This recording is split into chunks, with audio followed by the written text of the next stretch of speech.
ebigambirwa mu kwiguraho omushomo gw'abebembezi babarimo mu districts 30 ensi y'okwetorora Uganda ogutebekanisibwa aba National Council for People with Disability NCPD ahari gongo hotera aho muri Mbarara okubamanyisa okubashemerire kuyamba abarema bagenzi babo mu districts kureba ngo ba benefitinga omu government.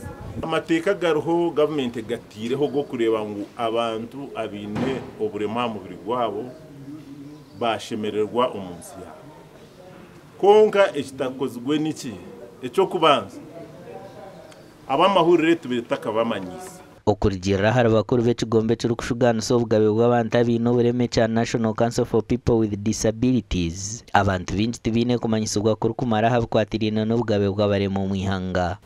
Government hati ahabukiiko oburukwa approving plans chairperson w'akakiiko n'abari orukujwekera abarema aha district ninga aha city. Hati ekyo nikija kutuyamba kugira ngo plans ezo ziki hatariho provision erikuza kuyamba abarema. Ejo babanza bagigarira yori yabanza yakata abantu kugira ngo nibabashoga nibabagaya ngo tubakubasa icyo nacyo kiresero buzuba.